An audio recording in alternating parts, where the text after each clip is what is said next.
Aziz və dəyərli Uğur Mozaikası kanalının izləyiciləri, biz adəti üzrə sınaqlar toplusu 9-cu sinifdən müəllifi Eltun Hacıyev və Fərid Hüseynovun olduğu test toplusundan, sınaqlar toplusundan test 12-yə, dördbucaqların izahlarına baxacaq. Deməli, birinci sualla davam edirik. Birinci sualda düzbucaqlının perimetrinin enindən 6 dəfə böyük olduğunu deyir. Yəni bir düzbucaqlı düşünsək, bunun enini x qəbul eləsək, uzunluğunu da bilməsəm, bir b desəm, düzbucaqlının perimetri 2 vurulsun, a üstəgəl b düsturuna əsasən, yəni 6x bərabərdir 2 vurulsun, eninə x, uzunluğunu bilmirəm. O zaman 6x-i 2-yə böləcəm, 3x bərabərdir x üstəgəl b, x-i bu tərəfə atıb çıxılanda isə 2x bərabərdir b. Yəni, həmin düzbucaqlının uzunluğu 2x olur. İndi bizdən soruşur ki, düzbucaqlının uzunluğu enindən neçə dəfə böyüdür? 2x x-dan 2 dəfə böyüdür. Təbii ki, düzgün cavab A variantı. İkinci sualla davam edirik. İkinci sual. Paralleqramın tərəfləri 6 və 8, bir tərəfi 6, bir tərəfi 8, diaqonalının biri 12, digərini bilmirik, bir məhsul x deyək. Biz burada istifadə edəcəyimiz düstur d1 kvadratı üstəgəl d2 kvadratı paralleqramda 2 vurulsun a kvadratı üstəgəlsin b kvadratı olacaqdır. O zaman 12-nin kvadratı 144 ilə x kvadratını toplayırıq. 2 vur 6-nın kvadratı üstəgəl 8-in kvadratı. 144 üstəgəl x kvadratı bərabərdir. Bu bizə verəcəkdir nəyi? 100, 2-yə vurduq 200. X kvadratı bərabərdir 144-ü çıxanda 56. X bərabərdir kök altda 56. Və siz bilirsiniz ki, kök altda 56 4 vurulsun 14 deməkdir. Buradan nə çıxacaq? 2 kök altda 14. Deməli, bizim ikinci sualda düzgün cavabımız A variantı olacaqdır. Üçüncü sualla davam edirik, əziz şagirdlər. Üçüncü sualla, biraz bunu, Üçüncü sualda nə deyir bizə? Deyir ki, şəkilə əsasən C bucağını tapın. Əvvəla biz bilməliyik ki, bucaq A, bucaq C-yə bərabərdir. Çünki paralleqramın qarşı bucaqları bir-birinə bərabərdir. İkincisi, bir tərəfə bitişik bucaqların cəmi 180-dir. Yəni, x üstəgəl 15 ilə 2x üstəgəl 30 dərəcənin cəmi 180 dərəcə verməlidir. Bu eləyəcək 3x üstəgəl 15, 30, 45 dərəcə, 180 dərəcəni verəcək. 3x bərabərdir 45-i o zaman o tərəfə atanda çıxılır 135 dərəcə. 3-ə böldüyümüz zaman isə x 45-dir. Biz bucaq C-ni tapmaq istəyiriksə, dedi ki, bucaq A-nı tapmalıyıq. Yəni, x üstəgəl 15 dərəcəni tapmalıyıq. 45 dərəcə ilə də 15 dərəcənin cəmi, əziz şagirdlər, 60 dərəcə edəcəkdir. Düzgün cavab B variantı. Dördüncü sualla davam edirik. Deyir ki, bərabəryanlı trapesiyanın, baxın, bərabəryanlı trapesiyanın kör bucaq təpəsindən çəkilmiş hündürlük oturacağı 4 və 6 santimetrli iki hissələrə bölünür. Təbii ki, böyük oturacağı. Orta xətti tapın. Bu bir qaydadır, nəzəriyyədir, yadınızda qalsın. Bərabəryanlı trapesiyada kör bucaqdan gələn hündürlüyün ayırdığı böyük oturacaq uzunluğu elə orta xəttin uzunluğuna bərabərdir. Yəni, tərəddüd eləmədən 6 deyə bilərsiniz. İzahına baxaq. Buradan bir hündürlük yendirdikdə, bərabəryanlı trapesiyada bura 4-dürsə, buranın da 4 ayıracaq. Bura 6 olduğuna görə 2 qalacaq. Deməli, yuxarı da 2-dir. Biz orta xətti tapanda nə edirdik? A üstəgəl B-nin yarısı deyil, əziz şagirdlər. Yuxarı oturacaq 2-dir. Aşağı da 4, 2, 4. Yəni, 14 cəmi 2-yə bölürük. Təzədən 12-ni 2-yə böldük 6. Yəni, nəzəri baxımından da tapa bilərsiniz, izahla da tapa bilərsiniz. Sizə necə rahatdırsa. Ümumiyyətlə, çalışın nəzəriyyəni yaxşı bilin, yaxşı öyrənin, düstur qaydaları. Trapesiyanın böyük oturacağı 14-dür. Trapesiyanın böyük oturacağı 14-dür. Orta xətti 8-dir, tərəfin ortalarda birləşdirir yan tərəflərin və kiçik oturacağı soruşur. Siz bilirsiniz ki, orta xətt bərabərdir, oturacaqlar cəminin yarısına. 2-ni çarpaz vuranda 16 bərabərdir A üstəgəl 14-ə. 14-ü da çıxanda həmin kiçik oturacağın 2 olduğunu tapmaq da yazılır. Deməli, 5-ci sualda yazılır. 6-cı sualda Rombun perimetri 20-dir. İlk ağlımıza gələn rombun bütün tərəfləri bərabər olduğuna görə perimetr 4A-dır. Deməli, rombun tərəfi 5-dir. Rombun diaqonallarının kvadratları cəmini soruşur. Yəni, D1 kvadratı üstəgəl D2 kvadratını soruşur. Və siz bilirsiniz ki, bu 4A kvadratına bərabərdir. Yəni, hazır düsturdur. Yəni, 4-ü vurursunuz 5-in kvadratına, 4 vur 25, bu da eləyəcəkdir 100.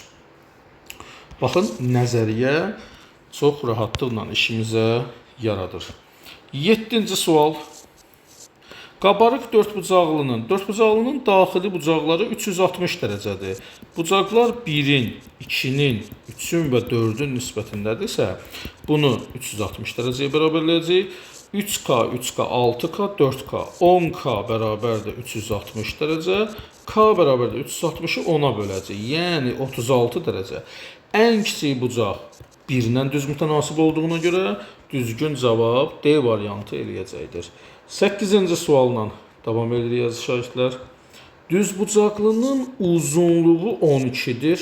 Düzbucaqlının uzunluğu 12-dir. Diaqonalı 13-dür. Düzbucaqlının bütün bucaqları 90 dərəcə olduğuna görə burada Pifaqor teoremini görə bilərsiniz. O zaman A kvadratı üstəgəl 12-nin kvadratı bərabərdir 13-ün kvadratına. A kvadratı bərabərdir 25-ə. A da bərabərdir 5 olduğunu görərsiniz. Ki, zaten diaqonalın düsturu elə buradan gələrək düzbucaqlıda D kvadratı bərabərdir. A kvadratı üstəgəl B kvadratı var. Yəni, o düsturun hardan gəldiyinin əyani isbatı buradadır. 9-cu sualla, əziz və dəyərli şagirdlər, davam edirik. 9-cu sual. Uzunluğu 38 düzbucaqlıdan söhbət gedir. Eni K olan perimetrini ifadə elə. Perimetr 2 vurulsun A üstəgəl B düsturuna tabidir. Perimetr bərabərdir 2 vurulsun 38 üstəgəl K-ya.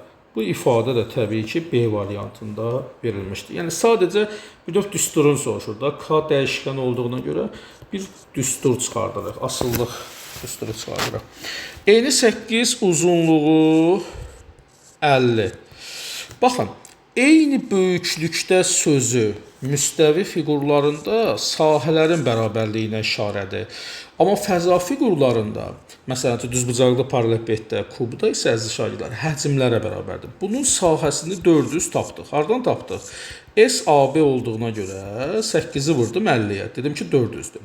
Eyni böyüklükdə kvadrat dediyinə görə kvadratın sahəsi A kvadratı daxil. Yəni A kvadratı 400-ə bərabər olmalıdır. Biz də fikirləşirik ki, nəyi özünə vursam 400 eləyər? Təbii ki 20-ni. İndi bizdən həmin tərəfi 20 olan bu kvadratın perimetrini soruşur. Perimetr 4A olduğuna görə 4-ü 20-yə vururuq, eləyir 80. Deməli, düzgün cavab C variantı olmaqdadır. 11-ci sualla davam edirik şagirdlər. 11-ci sual. Baxın, şəkli çəkirəm. Bura bir alfadır. Bərabər yanlı trapesiyadır. Verib. BC-ni, bu yuxarı hissəni bizə 5 verib. Aha. Bizdən CD-ni 6 verib, AD-ni soruşur.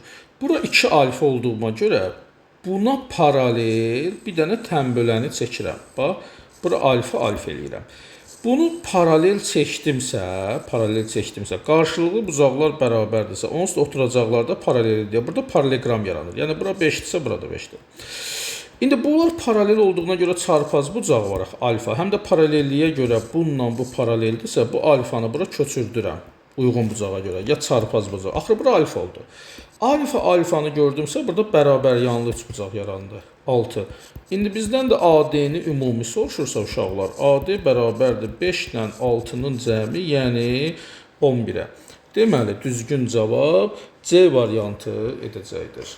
12. Düzgün dördbucaqlı. Əziz şagirdlər, düzgün fiqur bütün tərəfləri və bütün bucaqları bərabər olan fiqura deyirlər. Təbii ki, düzgün dördbucaqlı nə ola bilər? Kvadrat. Kvadratın da hər bir daxili bucağı 90 dərəcə olacaqdır. Növbəti nəzəriyyə sualı. 13-cü sualla davam edirik. İcazənizlə. 13-cü sual. Deyir ki, çevrə xaricinə çəkilmiş trapesiyanın. Baxın, çox yaxşı alınmasa da müəyyən qədər bir trapesiya çəkməyə çalışacağam. Aha, trapesiyanın orta xətti 20-dir. Orta xətti 20-dirsə, A üstəgəl B-nin yarısı 10-dur daha doğrusu, düzdürmü? Çarpaz buranı mən zehnimdə artıq A üstəgəl B-nin 20 hesabladığımızı. A üstəgəl B-nin 20 tapacaq. Çevrənin xaricinə dördbucaqlı çəkilibsə, o zaman, məsələn, bura CD desək, qarşı tərəflər bir-birinə bərabər olur. Yəni, A üstəgəl B 20-dirsə, C üstəgəl D də 20 olacaq. Perimetrdə A üstəgəl B üstəgəl C üstəgəl D olduğuna görə 20 ilə 20-ni toplayıb 40 deyəcək əziz şagirdlər. Deməli, düzgün cavab B variantı olacaqdır. 14-cü sual, növbəti rahat misal. Kvadratın diaqonalı A kök adlı 2 düsturu ilə hesablanır və bunu 4 kök adlı 2 verib. Baxan kimi görürsünüz ki, A-nın yerində 4 durub, yəni kvadratın tərəfi 4-dür.